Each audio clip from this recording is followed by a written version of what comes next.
အားလုံးပဲမင်္ဂလာပါစိတ်ချမ်းသာခြင်းကိုယ်ကျန်းမာခြင်းနဲ့ပြည့်စုံနိုင်ကြပါစေဒီနေ့မြန်မာရွှေဈေးတွေကမနက်ပိုင်းမှာအနေငယ်တက်ပါတယ်မြန်မာငွေဈေးတွေကလည်းအနေငယ်အတက်ကြရှိပါတယ်ဒီနေ့က30ရက်နေ့9လပိုင်း2025ခုနှစ်လက်ရှိကျွန်တော်ပြောနေတဲ့အချိန်ဟာထိုင်းစံတော်ချိန်မနက်ပိုင်း10:25မိ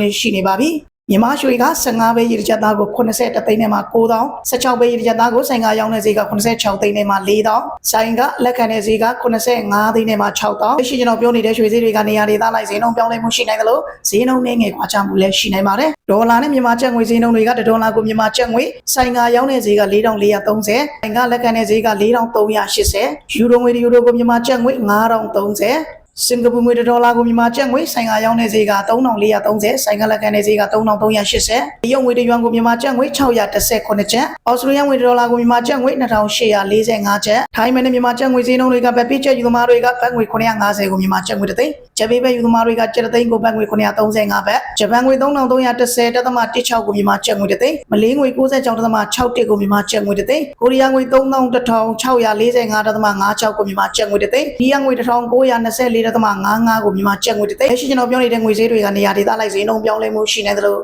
ဈေးနှုန်းနဲ့ငယ်ကွာခြားမှုလည်းရှိနိုင်ပါတယ်မိမိတို့နေနဲ့ငွေလွှဲတော့မယ်ငွေလဲလှယ်လုပ်တော့မယ်ဆိုရင်ဝန်ဆောင်ကပေးတဲ့သူရှိကိုအရင်ဖုံးဆက်ပြီးမှငွေအလဲလှယ်လုပ်ကြပါလို့ကျွန်တော်ကကြံပြုချင်ပါတယ်မြန်မာရွှေဈေးငွေဈေးတွေကိုအများနဲ့တင်ပေးပါတယ်မြန်မာရွှေဈေးငွေဈေးတွေကိုသိချင်နေဆိုရင်ကျွန်တော်ဗီဒီယိုတွေကို follow လုပ်ထားနိုင်ပါတယ်အားလုံးပဲစိတ်ချမ်းသာခြင်းကိုကြမ်းမာခြင်းနဲ့ပြည့်စုံပြီးအနေနဲ့ကင်းလို့ပြည့်ရှင်းနိုင်ကြပါစေ